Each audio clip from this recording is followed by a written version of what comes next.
Ok.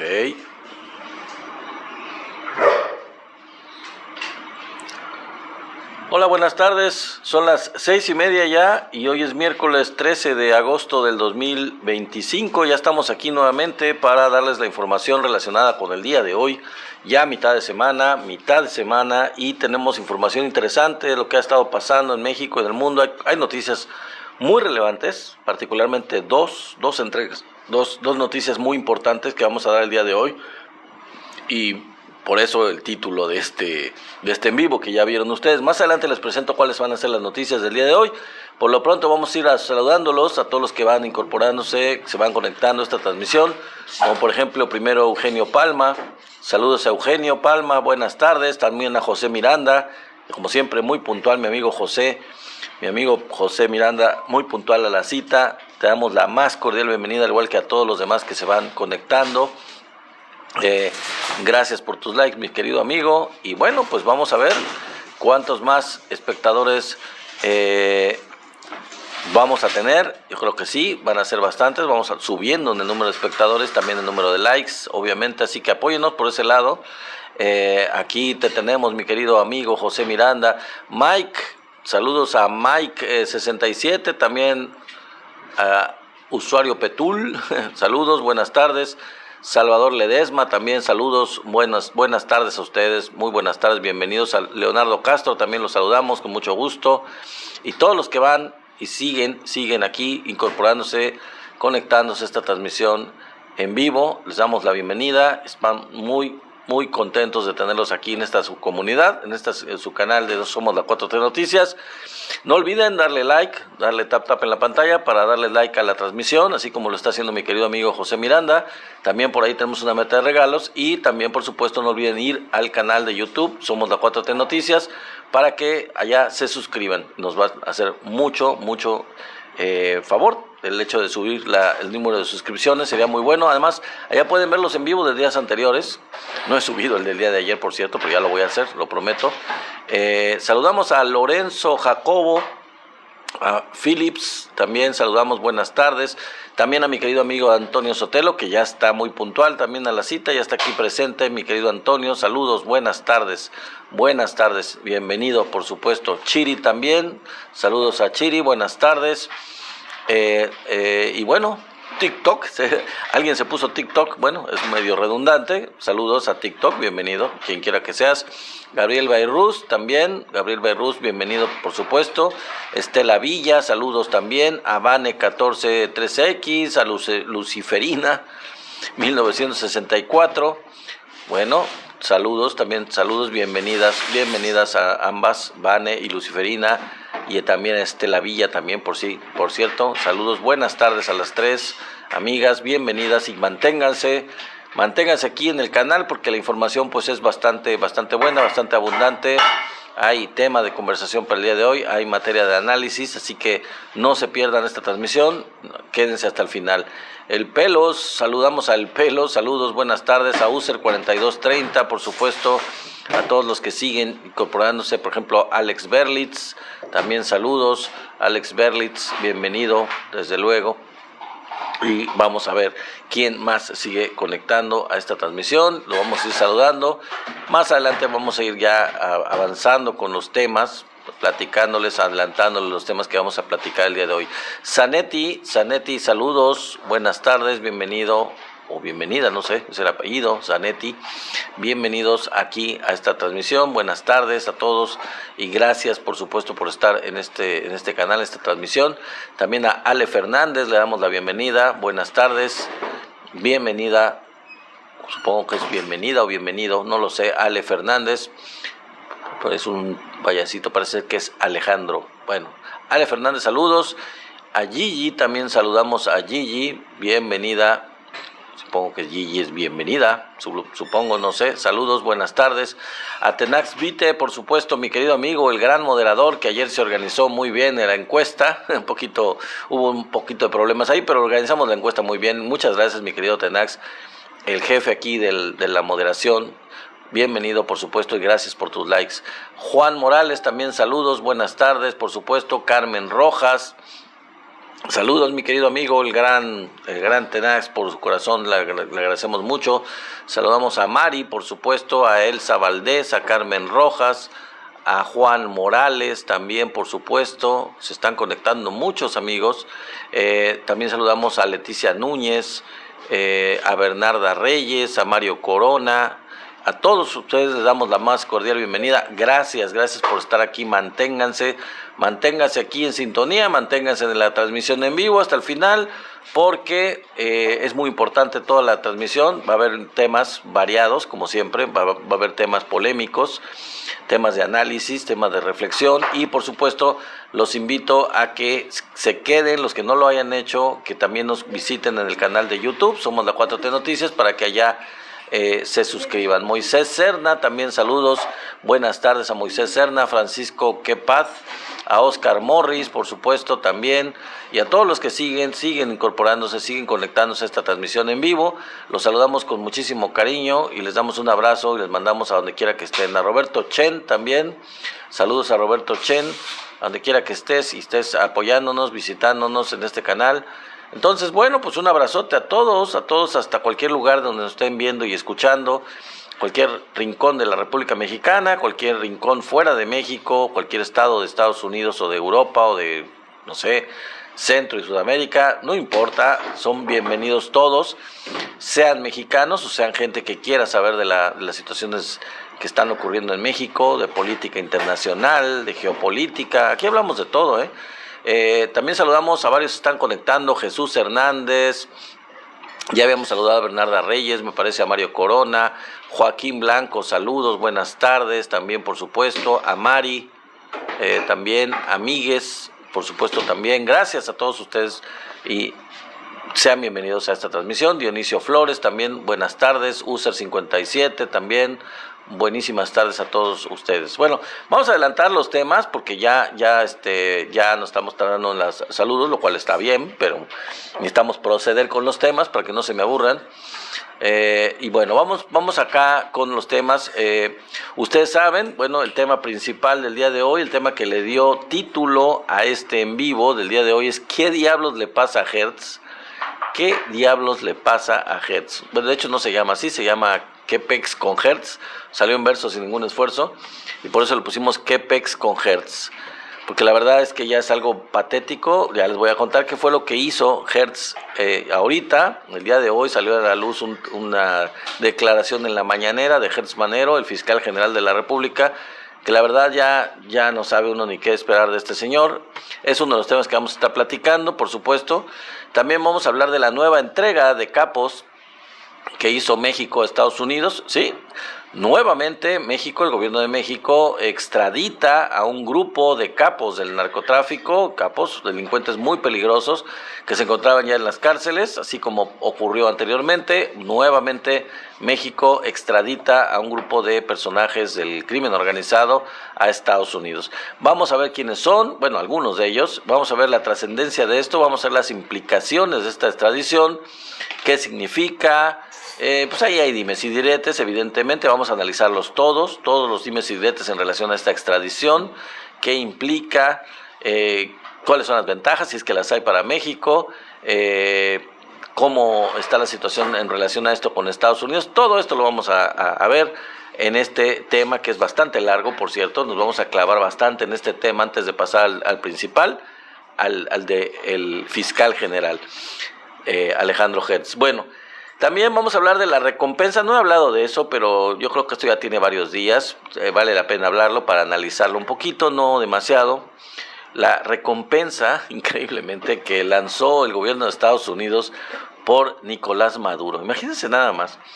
Lanzar una recompensa como si fuera un delincuente. Pues hay palabras, hay opiniones diversas sobre el presidente de ese país, de Venezuela. Algunos pueden estar a favor, otros pueden estar en contra, pero evidentemente pues el hecho de que estén o no a favor de este personaje, pues es el presidente de un país y no es nuestro país. Nosotros somos mexicanos, Estados Unidos es otro país, y digo, aquí es el colmo de bueno, ya vamos a platicar de eso, ya no estoy adelantando, pero vamos a platicar de esto de la recompensa que hace Estados Unidos por la captura de Nicolás Maduro, un presidente de un país. Increíble, ¿no? Bueno, ¿qué otro tema? Tenemos por ahí también, me creo que me brinqué un tema, permítame tantito. Sí, el otro tema que les tengo preparado es, fíjense que en la mañanera, una de las mejores periodistas de México dio a conocer, sacó a la luz, a Lorenzo Córdoba en otra balconeada que le dan sobre pues los gastos que gozaba el titular, el ex titular del INE, que son algo de verdad lamentable, de verdad un insulto, y pues que tiran por tierra los argumentos que puede este personaje o los demás personajes involucrados en el INE, involucrados en el IFE, que andan queriendo tirar la reforma electoral y opinar sobre ella, ¿no?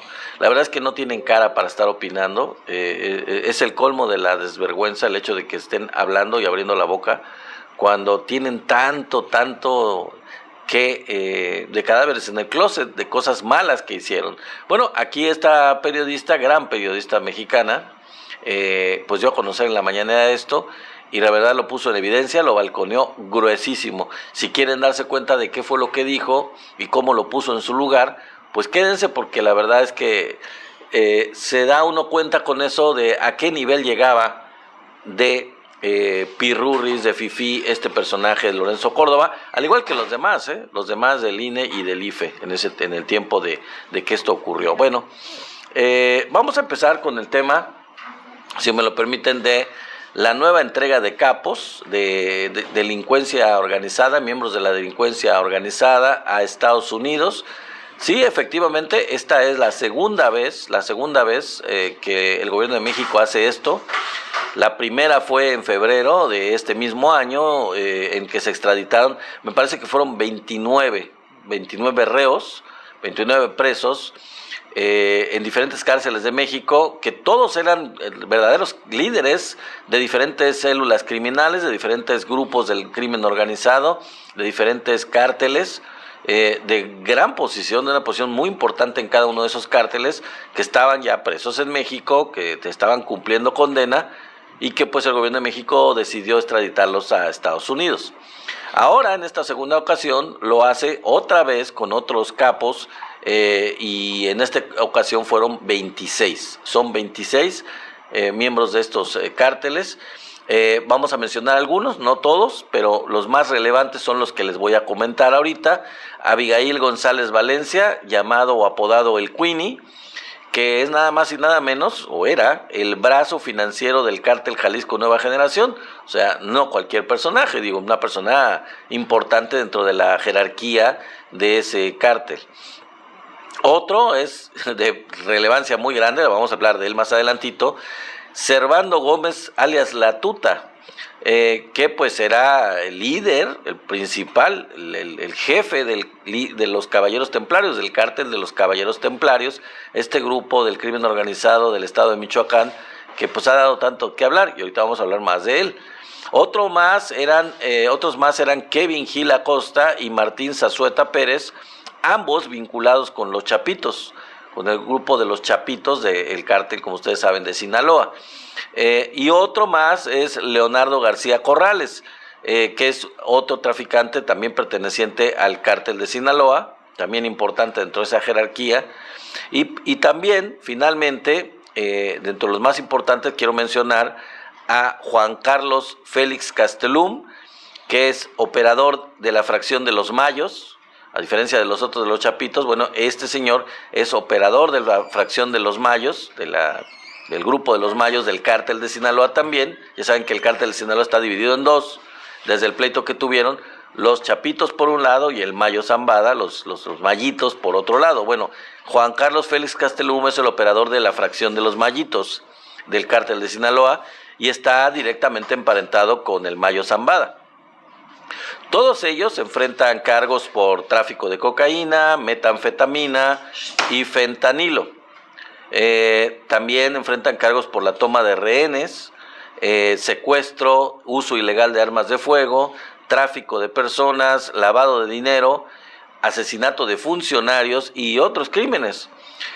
Todo esto lo dio a conocer la fiscal general de Estados Unidos, Pam Bondi. ¿Sí se acuerdan de esta señora? La que le robaron su bolso con las claves de contraseñas para entrar a la Fiscalía General de Estados Unidos en un restaurante donde estaba un blanco, no un migrante, sino un blanco, sajón, gringo, norteamericano, le robó su bolsa. Bueno, esta señora Pam Bondi, hagan de cuenta, yo le he dicho en otras ocasiones, hagan de cuenta que es la versión gringa de Sandra Cuevas. Hagan de cuenta que es una Sandra Cuevas. Pues ahora imagínense darle a Sandra Cuevas o a un equivalente a Sandra Cuevas la Fiscalía General del país. Pues nada más con eso se dan ustedes una idea, la clase de fiscal que tiene Estados Unidos ahorita. Es una señora, hagan de cuenta, o sea, en serio, véanla, vean las noticias, busquen a Pam Bondi, véanla cómo habla, véanla cómo se viste, cómo actúa, las declaraciones que hace, y hagan de cuenta que es Sandra Cuevas, es increíble. Bueno, eso, les digo, esta información de estos capos que se entregó por parte de México al gobierno de Estados Unidos, lo dio a conocer esta fiscal general de Estados Unidos, y al hacerlo, pues la verdad es que se luce con sombrero ajeno. O sea, la señora anda presumiendo cosas que pues no tienen por qué, o no tienen por qué presumir mucho, presumiendo del gran combate al narco que está haciendo el gobierno de Donald Trump. Pues en realidad, aunque ella sí dijo que estaban muy agradecidos en ese mismo discurso con el sistema de justicia de México por su colaboración. ¿Cuál colaboración? La colaboración del gobierno de México al extraditarle 26 reos, que además antes les había extraditado 29. ¿Cuál colaboración? México los capturó, señora, los encerró en la cárcel y luego se los extraditó. ¿Cuál colaboración? El trabajo se los hizo México, nuevamente. ¿Qué diablos hicieron ustedes? Lo único que ellos hicieron fue pues recibir los extraditados. Eso fue lo que hicieron, y pues ya los van a juzgar, supongo yo. ¿Qué más hicieron ellos? Aparte de eso, de recibir los extraditados. Ahora, el problema que es preocupante es que ¿no será que Estados Unidos llegue a acuerdos con estos capos, con varios de ellos por lo menos, y los dejen libres? Digo, porque hay muchos ejemplos de eso, Hay muchos ejemplos en donde Estados Unidos ha recibido, ahí está el hijo del Chapo Guzmán, uno de ellos que tanto trabajo costó y que tantos problemas dio aquí por la cuestión de que primero lo dejaron libre para que no matara medio Culiacán, su grupo, y le echaron el muerto al presidente López Obrador por esa decisión tan difícil. Después lo captura el gobierno de México, otra vez, lo extradita a Estados Unidos, ¿y qué creen? Los gringos lo dejaron libre. Pero el caso de este Ovidio es solo uno. Hay muchos casos de gente a la que Estados Unidos ha tenido gracias al gobierno de México, y después nos ha llegado a acuerdo con ellos, que supuestamente no hace acuerdo con delincuentes y con miembros del crimen organizado, no pacta con ellos, pero sí pacta con ellos, tan es así que lo dejó libre, a Ovidio y a muchos otros. Bueno, ahora pasemos a algunos de estos personajes que manejamos, que mencionamos como ejemplos de los que fueron extraditados.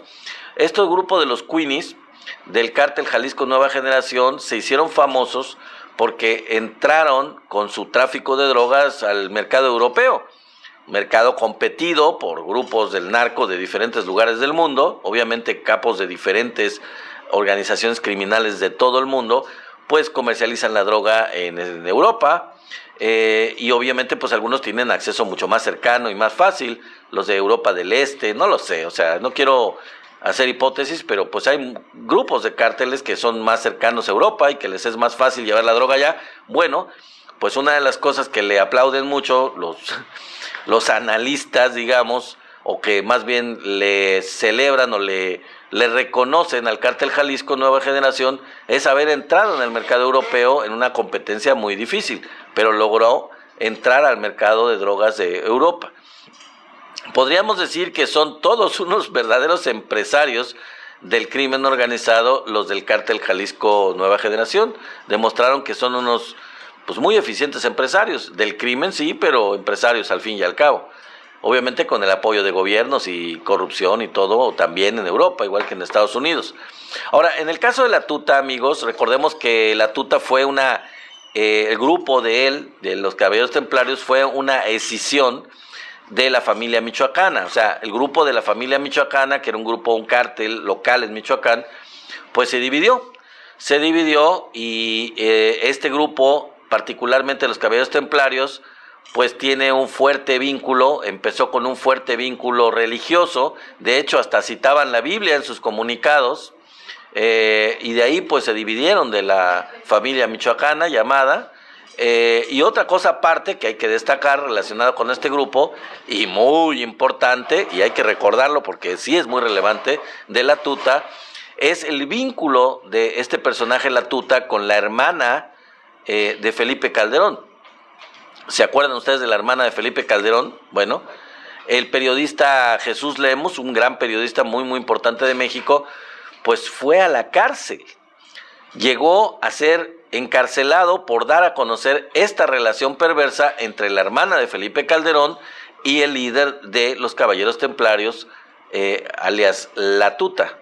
De hecho, se demostró que la apoyó para su candidatura al gobierno de Michoacán. O sea, se trascendió que la tuta financió la campaña de esta señora, hermana de Calderón, para el gobierno de Michoacán. Y aún así, la señora no logró ser gobernadora de Michoacán, ni siquiera con el apoyo económico, el financiamiento de este personaje, miembro y líder del cártel de los Caballeros Templarios, la tuta. Entonces, la pregunta es, bueno, ¿quién mandaba en esta relación? Digo, porque hay que ver, ¿no? O sea, es como preguntan de Calderón y de Felipe Calderón y de García Luna, ¿quién mandaba en esa relación? Bueno, pues al igual que en el caso de Felipe Calderón y García Luna, podemos decir aquí también, en esta relación perversa, pues, ¿quién está libre y quién está en la cárcel? Porque la tuta ya estaba en la cárcel y ahora extraditado a Estados Unidos. ¿Y dónde está la hermana de Felipe Calderón? Libre como una gaviota, sin ningún problema. Así que, ¿quién mandaba en esa relación? ¿La tuta o la hermana de Felipe Calderón? Pues es muy claro que la hermana es la que mandaba, ¿no? Porque se salió con la suya, tiene protección y a ella no le tocan, igual que a Felipe Calderón, no la tocan ni con el pétalo de una rosa. Ahora, vamos a analizar la situación de esta extradición, si les parece, ¿no? ¿Qué importancia tiene esta extradición o cuál es el trasfondo de esta extradición de capos mexicanos a Estados Unidos? Algunos dirán, pues México está cediendo, otros dirán que México está colaborando con Estados Unidos en esta lucha contra los grupos del crimen organizado, de la delincuencia, etcétera. Hay mucha polémica al respecto, pero pues el caso es que por segunda ocasión se dio una extradición y México, pues yo pienso, vamos a analizarlo, que está colaborando de manera colmilluda, de manera inteligente con el gobierno de Estados Unidos, porque puede ser también que México se quita con esto la justificación que ha estado haciendo el gobierno paranoico, loco, esquizofrénico de Donald Trump para argumentar que México no hace nada. De esta manera se le quitan argumentos al gobierno de Donald Trump de decir, es que México no apoya, es que México no hace nada. Bueno, pues claro que apoya, claro que está haciendo algo. Tan es así que está extraditando delincuentes del crimen organizado que estaban ya presos, por cierto, en sus cárceles.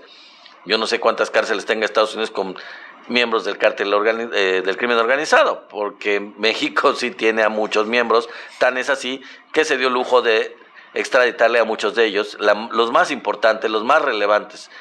Bueno, entonces puede ser que México con esto se quite este argumento sin bases de Donald Trump de que pues México no hace nada, no está apoyando. Bueno, tan es así que la misma Pam Bondi está reconociendo al recibir a estos extraditados de que México está trabajando conjuntamente con ellos y que le agradecen mucho la colaboración. Que aunque yo digo colaboración, pues si nosotros les estamos haciendo la chamba, la verdad. Sinceramente aquí se está haciendo toda la chamba, aquí se están teniendo las pérdidas humanas, Bueno, allá se pierden por el consumo de droga, fundamentalmente, pero eso es culpa de ellos.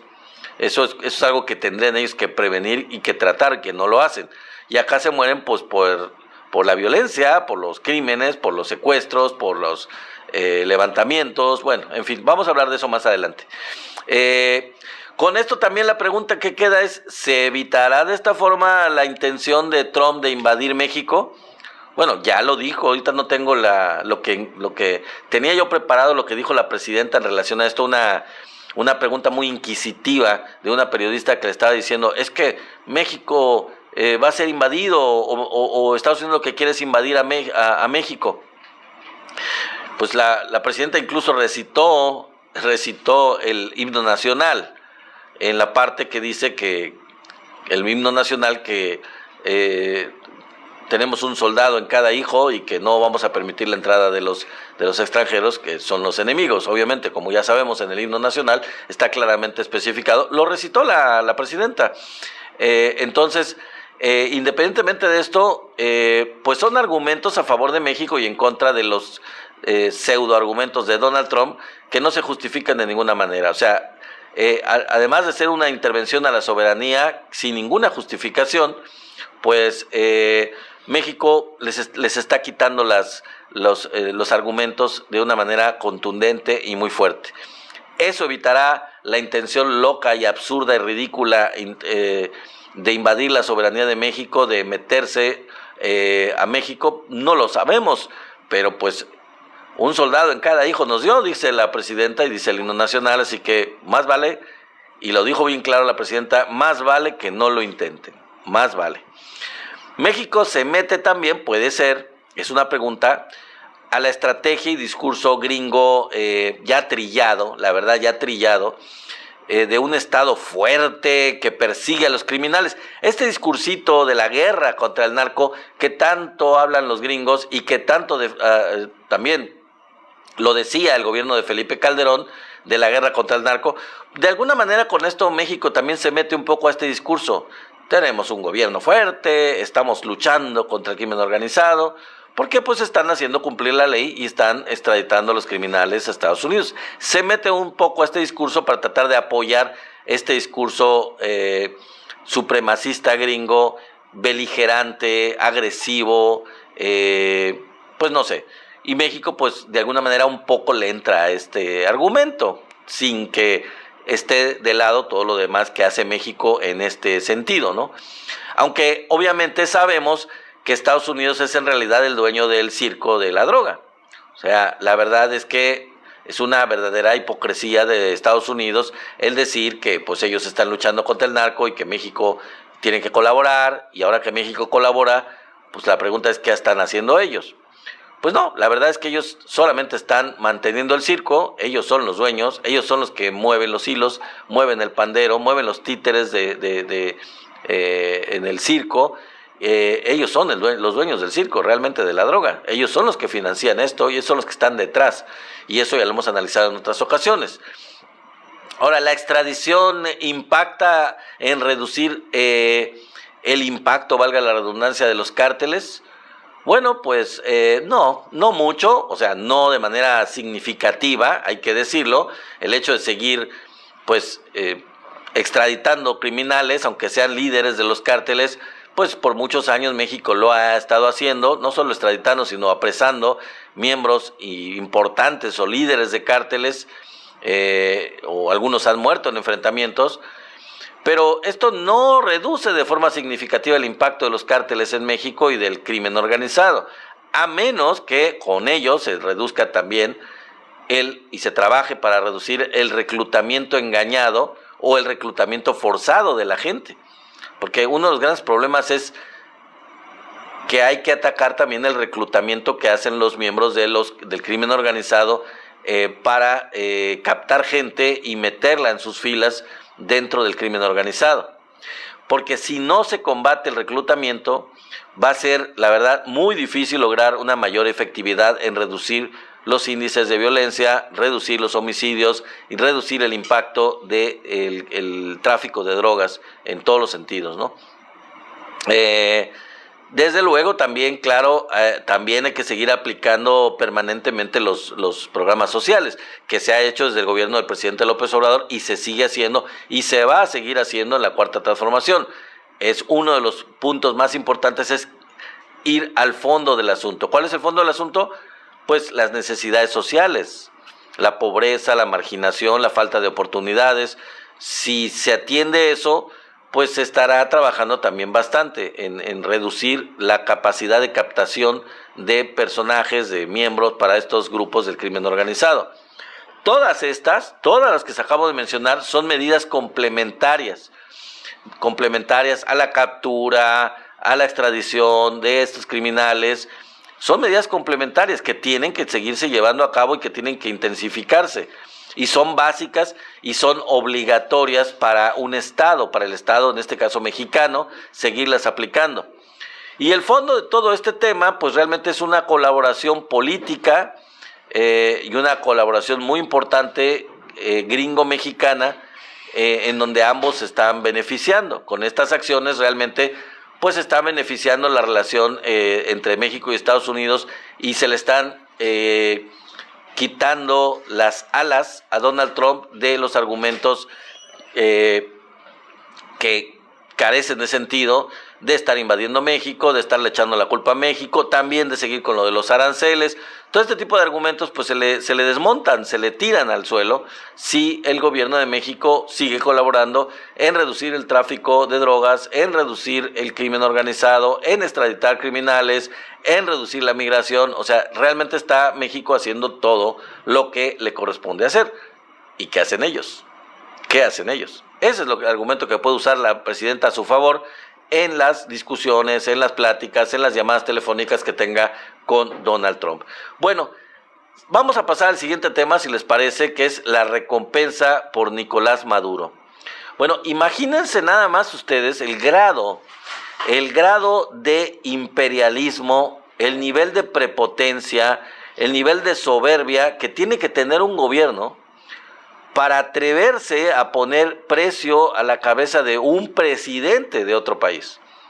No un personaje cualquiera, no un ciudadano de otro país, lo cual también hay que decir que no es su jurisdicción y no son sus atribuciones.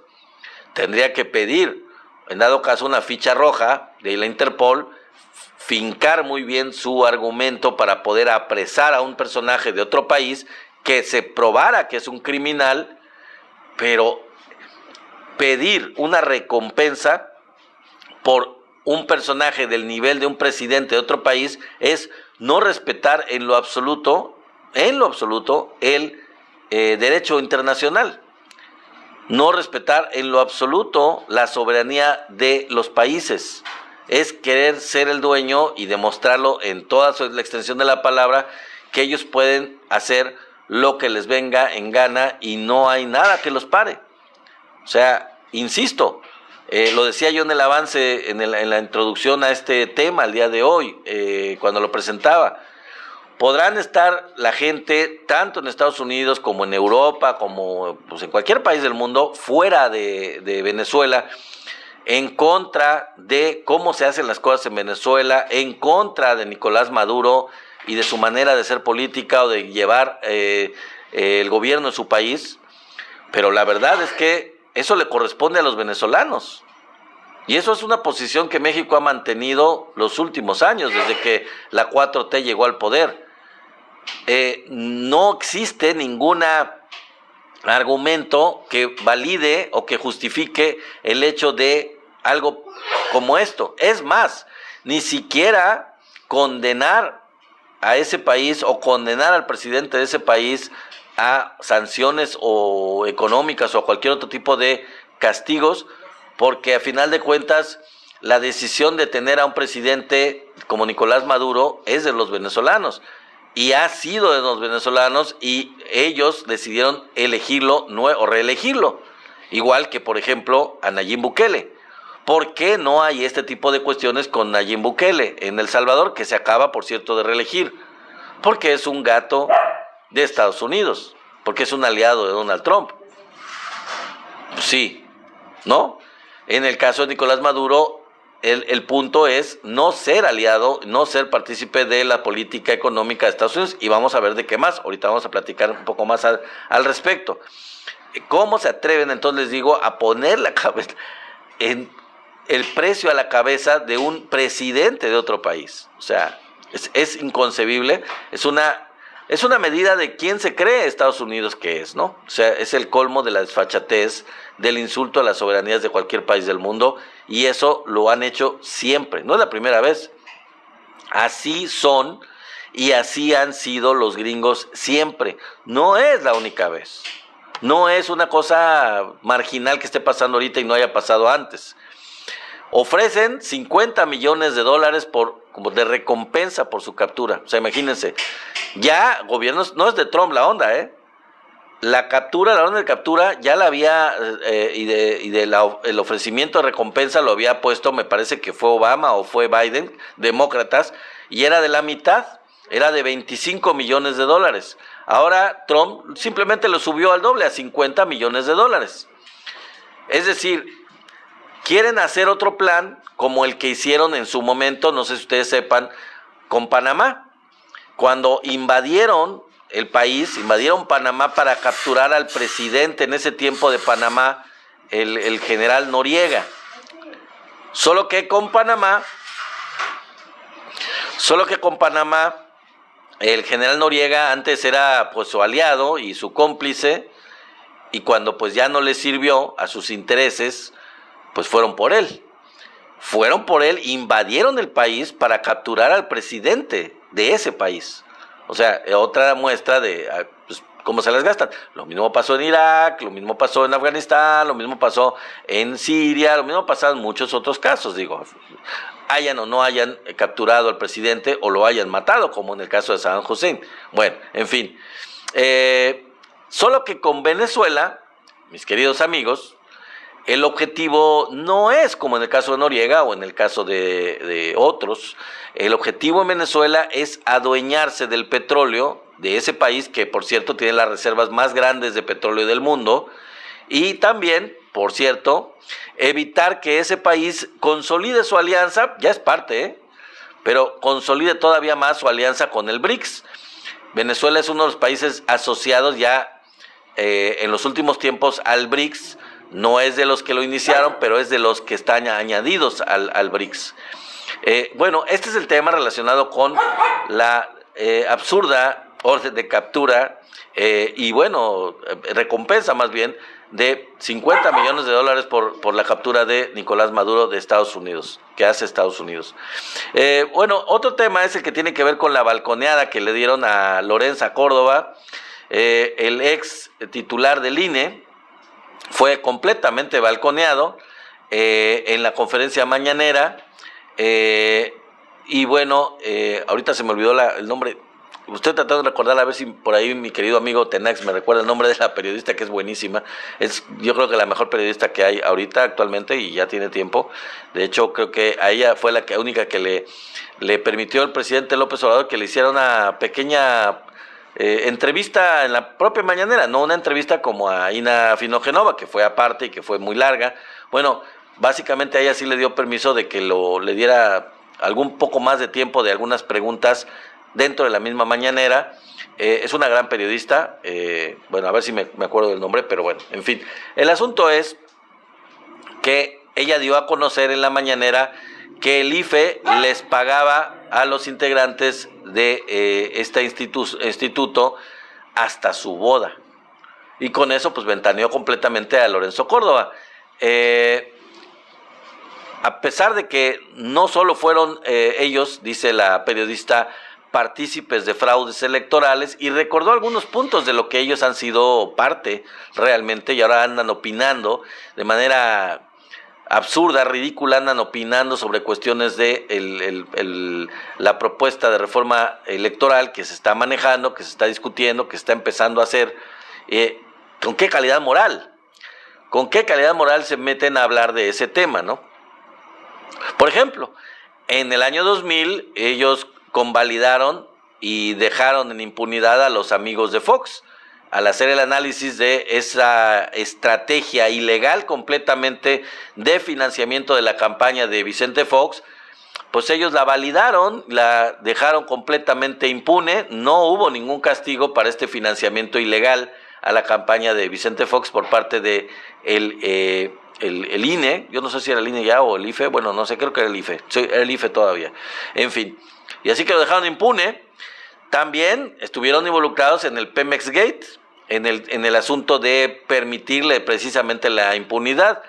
Fue algo muy similar a los amigos de Fox, un financiamiento completamente ilegal que ya se comprobó, pero en este caso particular no fue con el PAN, sino con el PRI. El financiamiento del Pemex Gate, que fue el que estuvo detrás de la campaña, del financiamiento de la campaña de Peña Nieto, si ustedes recuerdan. Bueno, obviamente también, y ustedes lo saben, todos lo sabemos, ya está en los libros de historia, en el año 2006 operaron directamente el gran fraude a la nación, ese en donde permitieron el nombramiento de un presidente espurio que robó la presidencia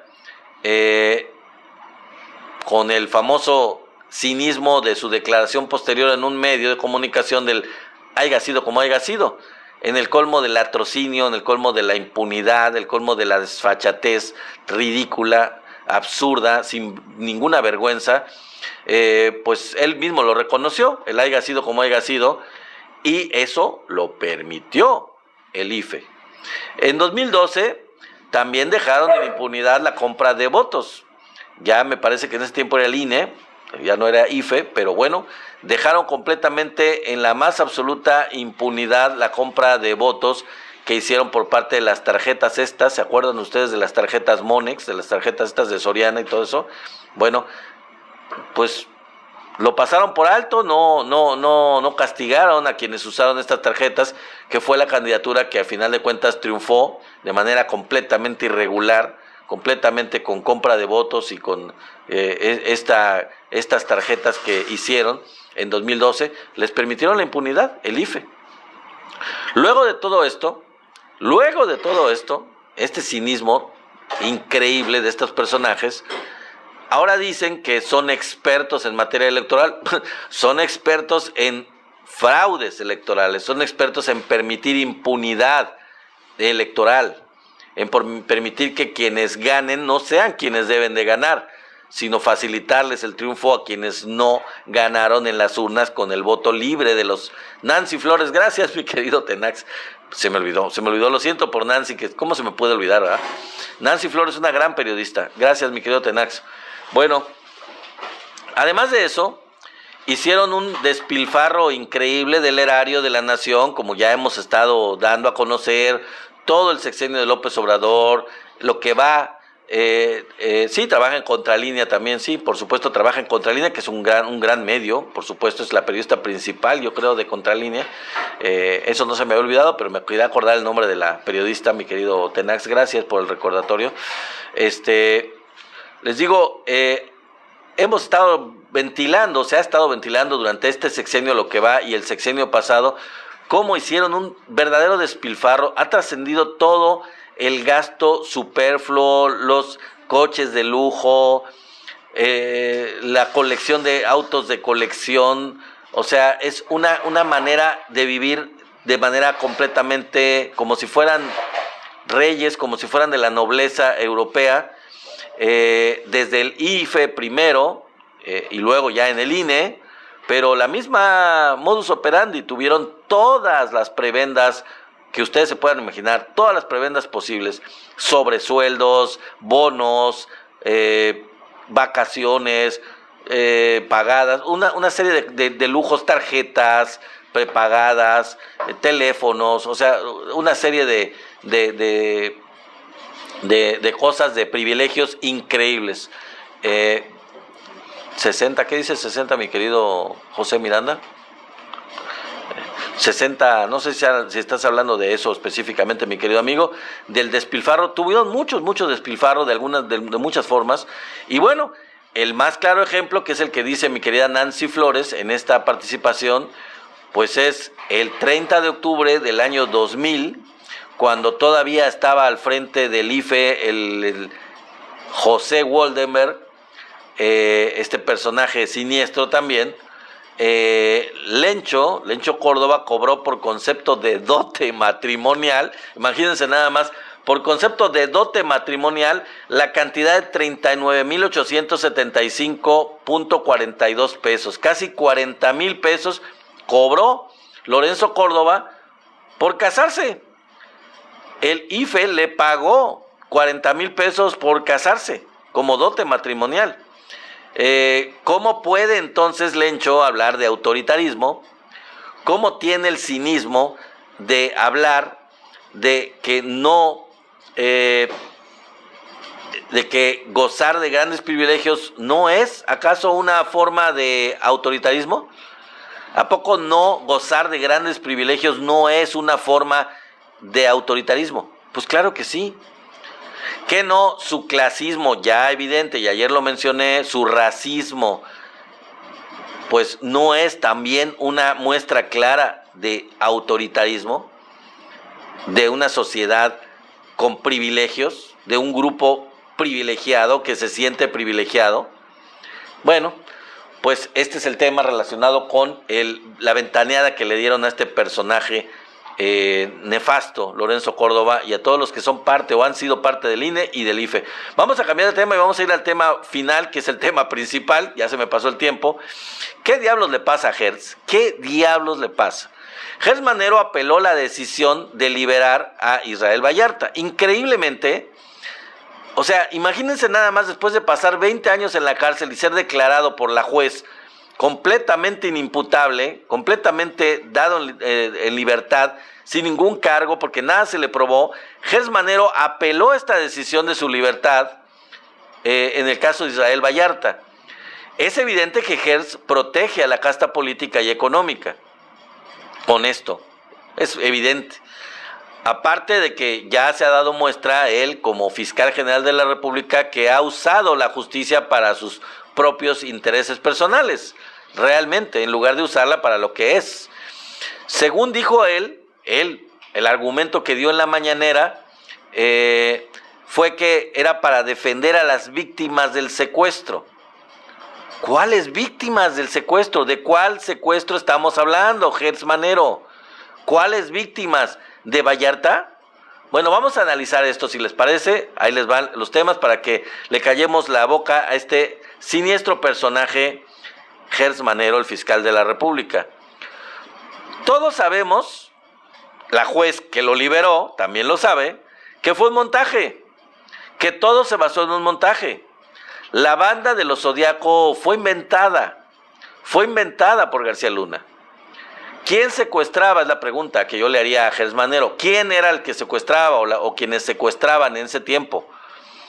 Pues los grupos de la policía organizados por el mismo García Luna y su grupo. Primero en la AFI, cuando el gobierno de Fox, y luego en la Policía Federal, cuando el gobierno de Calderón. Era la misma policía, la misma AFI y la misma policía quienes se encargaban de hacer los secuestros. ¿Por qué no va Hertz Manero a capturar o a pedirle cuentas, porque ya está en la cárcel, a Luis Cárdenas Palomino, o a Ramón Eduardo Pequeño, o a Facundo Rosas, que eran parte del grupo de García Luna y que estaban implicados en este negocio del secuestro? ¿Por qué no va por ellos? Todos ellos estaban encargados por García Luna para crear estas prácticas de secuestros. Y ahorita lo vamos a analizar más adelante. Era el modus operandi del grupo de García Luna, y ahorita vamos a ver en qué se basaba. Todo esto junto con Eduardo Margolis. ¿Quién era Eduardo Margolis? Pues este empresario judío que fue miembro del Mossad de Israel, de este grupo de inteligencia. Hagan de cuenta que el Mossad era como la CIA, o es como la CIA, porque sigue existiendo obviamente, es como la CIA de Israel. Bueno, Eduardo Margolis era parte del Mossad, y como ex miembro del Mossad, este señor pues ha sido dueño, sigue siendo, aunque yo no es el mero, pero sigue siendo increíblemente el dueño de una empresa de seguridad. Vendía seguridad a particulares, particularmente de la comunidad judía en donde vivía en la Ciudad de México. O si no, podemos preguntar a este Gers Manero, al fiscal general de la República, o si no, señor Gers Manero, porque la juez no pudo comprobarle, y usted mismo no pudo comprobarle nada a Israel Vallarta en 20 años que estuvo preso sin ninguna condena, preso sin ninguna prueba. ¿Por qué en 20 años que él estuvo con prisión preventiva oficiosa, usted no fue capaz, nadie fue capaz de condenarlo? No le pudieron encontrar nada en 20 años. Y pues, mi querido señor fiscal, por eso lo absolvieron, ¿o no? ¿Por qué lo absolvió la jueza? ¿Qué significa la absolución, señor Gers Manero, fiscal general de la República? Fiscal, la absolución significa que no se le comprobó nada, que es totalmente inocente. Eso es lo que significa absolver a alguien de un crimen. Si se absuelve es que no se le comprobó absolutamente nada, por lo que es totalmente inocente. Al menos hay que decir, hay otras cosas relacionadas con este caso, y hay que decírselas y recordárselas a todos ustedes y al fiscal. Al menos 10 de las presuntas víctimas, supuestamente que eran víctimas de este grupo, cambiaron sus testimonios. Cambiaron, por ejemplo, las fechas, cambiaron los vehículos, cambiaron los lugares o el testimonio relacionado con todo esto, con las fechas, con los vehículos y con los lugares en donde ocurrieron los hechos. Nunca hubo evidencias, lo dijo la jueza, nunca hubo evidencias de la existencia de la banda de los Zodiaco. Nunca hubo evidencias. Y tampoco hubo evidencias de que Vallarta estuviera implicado. Y entonces, ¿qué mayor evidencia de que esto fue todo un montaje? A los testigos, por ejemplo, amigos, les dijeron, miren, estos fueron los que te secuestraron, señalándolos ahí con el dedo, para que ellos dijeran, ok, sí, di que estos fueron los que te secuestraron, di que estos fueron.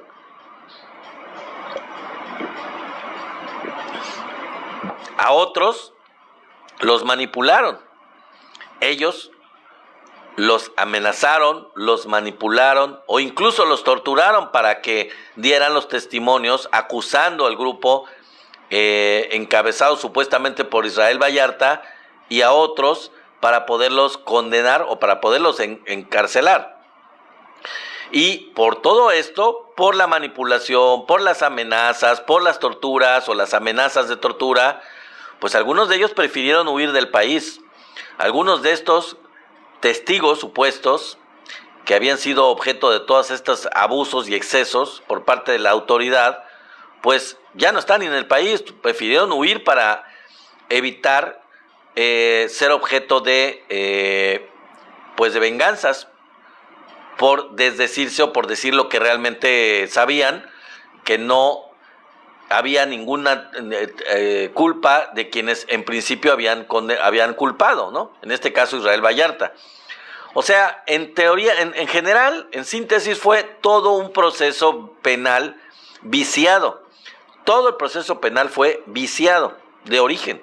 Las personas víctimas, además, que se encontraron en el lugar donde torturaron en vivo y en televisión a Israel Vallarta, esas personas que supuestamente encontraron ahí, que eran víctimas de secuestro, o se dijo en ese tiempo que eran las víctimas de ellos, del grupo de los Zodiaco, en ese lugar donde supuestamente capturaron a Vallarta y a Cassés, fueron sembradas en el lugar. De hecho, cuando capturaron a Cassés y a Vallarta ahí, ellos ya los habían capturado antes y montaron toda la escena para fingir que ahí los estaban capturando. Bueno, tanto eso fue un montaje en el lugar, como también las víctimas supuestas que eran las víctimas supuestas del secuestro, pues fueron sembradas, no eran secuestradas, fueron unas personas que se les sembraron ahí como supuestas víctimas de secuestro. Ahora, me estaba mencionando por ahí mi querido José Miranda a Loret. Ciertamente Loretito está en medio de esto, sí, claro que sí, Loret de Mola, pero la verdad, no podemos creer, así de manera muy inocente, que Loret actuó solo en este caso poniéndose de acuerdo con García Luna y con su grupo, con el otro que torturó a Vallarta. No, no, no, no, no. Él no mandaba en Televisa. Él era parte, sí, claro, estaba enterado y fue parte del montaje, participó de manera muy activa, pero no fue el jefe, no fue el que mandó todo desde arriba de Televisa, de la jerarquía de Televisa. Este era un acuerdo entre García Luna y las autoridades más altas de Televisa, Bernardo Gómez, mismo Azcárraga, no lo sé, sobre todo Bernardo Gómez, y quién sabe quién más. Ahora, esto, evidentemente, mi querido Tenax, mi querido José Miranda, pues no lo exime de culpa. No estoy diciendo con esto que Loret sea inocente, no, claro que está metidísimo y fue parte con conciencia de lo que estaba haciendo. Pero pensar que él fue el líder o que él fue el jefe o que el que orquestó todo junto con García Luna, pues también como que no tiene nada que ver, no. Él fue parte, fue un engranaje, fue uno de los involucrados, sí, pero no fue el jefe. Los jefes fueron Televisa, la empresa como tal. ¿Tuvo Loret una gran responsabilidad? Sí, claro, por supuesto que sí. Pero la cosa fue orquestada por las empresas. Y digo empresas porque no solo Televisa, ahorita voy a platicar también que TV Azteca también estaba bien metida en el programa de secuestros, en toda esta orquestación de secuestros de García Luna y su grupo. ¿A qué me refiero con esto? Bueno, ahí les va. La de García Luna era una estructura dedicada a la fabricación de culpables para tapar la práctica de secuestros que realizaban las mismas instituciones encargadas de combatirla. O sea, ellos eran los que se dedicaban a los secuestros y hacían todos unos montajes para hacer una fabricación de culpables que les tomaban fotos, que los presentaban ante los medios como culpables, que los encarcelaban siendo inocentes para poder decir que se hacía, decir que se luchaba, decir que se encarcelaba, que se luchaba contra el crimen organizado, cuando ellos eran los que estaban involucrados en el negocio del secuestro. Increíble, ¿no? Juez y parte. Así era el negocio de García Luna, esta estructura dedicada a fabricar culpables y a secuestrar al mismo tiempo. También fue un gran negocio para las empresas de seguridad, por supuesto.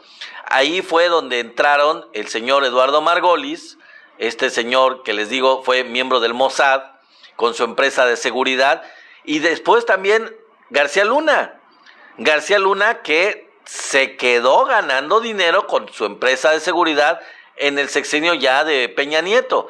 Si ustedes recuerdan, ya saliendo Calderón de la presidencia, pues siguió ganando dinero asesorando al gobierno de Peña Nieto García Luna por medio de sus empresas de seguridad. Luego se fue a Estados Unidos y también desde allá estuvo manejando las empresas de seguridad. Pero él estuvo ganando dinero con esas empresas de seguridad. Fue todo un negocio redondo para Margolis, para García Luna, este negocio de los secuestros y esta supuesta lucha con unas empresas de seguridad, en donde ellos eran los que estaban vinculados con el crimen y vinculados con los secuestros. Y también está, les decía yo, de TV Azteca. Bueno, sí, también TV Azteca, porque por ejemplo, ¿se acuerdan ustedes del montaje del secuestro de Rubén Omar Romano, director técnico de fútbol? Esto fue una estrategia de García Luna, un montaje también de García Luna usado solo para distraer la atención cuando se intentaba desaforar al presidente López Obrador. Lo que se trataba en ese tiempo era de desviar la atención, estilo chupacabras de Salinas de Gortari, en ese tiempo desviar la atención para que la gente no se ocupara del problema principal, en donde se trataba de desaforar, de encarcelar al ex presidente de México y en ese tiempo jefe de gobierno de la Ciudad de México, Andrés Manuel López Obrador. Todo era una distracción, todo era un montaje.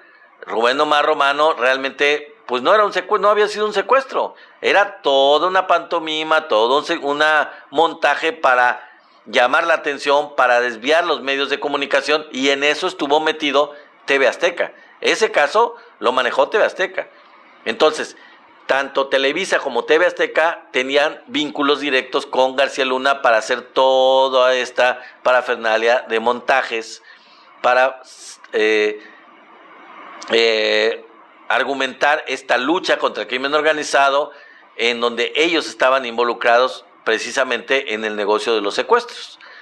Y la pregunta necia, ya terminando este en vivo, porque me dio apenas tiempo exacto para terminar el tema, es: ¿qué diablos sigue haciendo Hertz ahí?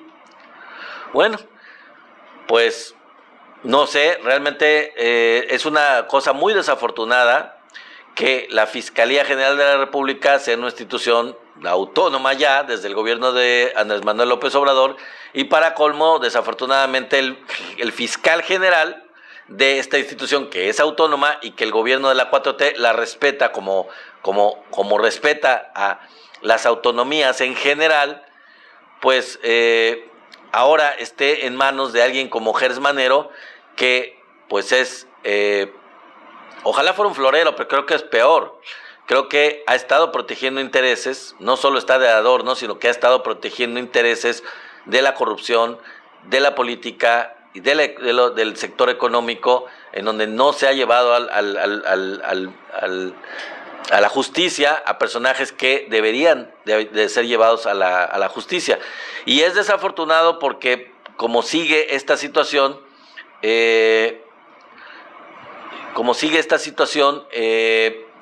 pues realmente la presidenta de México pues sigue los mismos pasos del presidente López Obrador, en cuanto a que pues se trata de una fiscalía autónoma y no se va a meter a quitar al fiscal a estilo Zedillo, como que Zedillo quitó a la Suprema Corte, bueno, cambió y puso a la Suprema Corte como le dio la gana. Pues la presidenta no lo va a hacer. Entonces tendremos que esperar hasta el 2027, en que sale ya del periodo Gers Manero, para que con el Congreso, o como se haga, con una propuesta de la presidenta y digamos analizada con el Senado, discutida en el Senado, se elija a un nuevo fiscal de la República, que sea alguien que verdaderamente lleve esa institución a lo que debe de ser, encargarse de la justicia. Porque pues ya tenemos una Suprema Corte, vamos a tenerla en septiembre, una nueva Suprema Corte de Justicia que fue electa por todos nosotros, pero seguimos careciendo, y dice Sema, Hertz ya no puede. No solo ya no puede, mi querida Sema, o sea, aparte de la edad que tiene, que ya no puede, realmente no quiere, el problema no es que no pueda nada más, es que no quiere. Y como dice José Miranda, pues sí se debería, pero el problema son las atribuciones, mi querido José. Y pues se podrán acusar de todo a la Cuarta Transformación, los de la oposición siempre están acusando de autoritario al gobierno de la 4T, pero si el gobierno de la 4T fuera autoritario, ¿desde cuándo que no se hubiera cambiado al fiscal general de la República? ¿Desde cuándo que no se hubiera cambiado a voluntad del presidente o de la presidenta ahora a la Suprema Corte de Justicia de la Nación? ¿Desde cuándo que no se hubiera hecho? Pues por supuesto que ya haría mucho tiempo que se hubiera hecho esto, porque es algo que es muy necesario, pero se respetan las atribuciones, se respetan las autonomías, se respeta las áreas de competencia de cada quien, y es un gobierno que puede ser cualquier cosa, pero no es intransigente, no es dictatorial, no es impositivo y no infringe la Constitución, el gobierno de la Cuarta Transformación. Entonces vamos a ver qué pasa. Parece que tendría que haber un juicio político por parte del Congreso, yo creo, o algo parecido, no sé, que saliera de otro lugar y no de la presidenta de México, el hecho de destituir al fiscal general de la República. Y tendríamos que esperar hasta que se acabe su periodo en el 2027.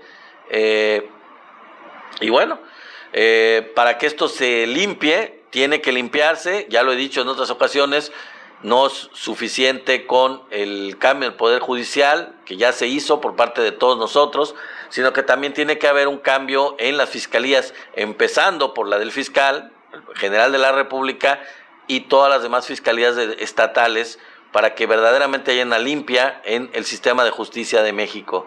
Si no, pues vamos a tener esos lastres, vamos a seguir teniendo estas protecciones del sector político, del sector económico, en donde pues depende la lana, depende los moches, depende muchas cosas para que se haga o no se haga justicia. Es inconcebible, pero así funciona. Hay que limpiarse desde adentro hacia afuera y de arriba para abajo, así como dice mi querido amigo. Pues sí, hay que limpiar, barrer de arriba abajo, como dijo el presidente López Obrador, y sí, dice Sema, hay una mafia encubierta. Ciertamente hay mucha mafia todavía metida ahí, tiene que limpiarse, debe de limpiarse, y se debe llegar al meollo, a la médula completamente, para limpiar todo el sistema de justicia, y eso tendrá que ocurrir ya en una nueva reforma y una limpieza también de las fiscalías, de la general, les digo, y de las fiscalías locales. En fin, amigos, pues esto ha sido todo. Yo creo que ya nos pasamos un poco el tiempo, no me pusieron el relojito, pero pues ya nos vemos el día de mañana. Espero que les agradezco mucho el hecho de estar aquí. Gracias por sus likes, gracias por estar aquí, por compartir en vivo, y bueno, espero que vayan al canal de YouTube para que vean los en vivo de días anteriores y para que se suscriban también. Sobre todo eso, lo que no lo hayan hecho, los que sean nuevos aquí, no hablo de Tenax, no hablo de José Miranda, que ya están súper suscritos, pero todos los demás que por primera vez están aquí o que ya tienen mucho tiempo y no lo han hecho, vayan por favor al canal de YouTube y suscríbanse para que lleguemos a más suscriptores, para que avancemos el número de suscriptores. Dice Sema, ¿y la mafia de los notarios? Ah, sí, esa es otra, ¿no? O sea, claro que sí, Sema. O sea, imagínense, los notarios, pues es una cuestión política de gobiernos locales, de presidentes municipales, de gobernadores locales, que entregan las notarías. Y si no, pregúntele al PAN, que hasta lo reconoció el expresidente del PAN, cómo se repartían las notarías. Sí, esa es toda una cuestión de grilla y de onda política, de acuerdos en lo oscurito, para dar las notarías a los cuates, y con eso pues hay una gran corrupción, Tienes toda la razón, mi querida Sema. Bueno, gracias por darle like al en vivo. Nos vemos el día de mañana, que ya se nos va el tiempo, y pues gracias por estar aquí. Denle like, compartan y vayan al canal de YouTube y suscríbanse si no lo han hecho. Hasta luego. Gracias, muchas gracias por todo estar aquí. Por favor, vayan y suscríbanse. Hasta luego, hasta mañana. Bye bye. Está mandando.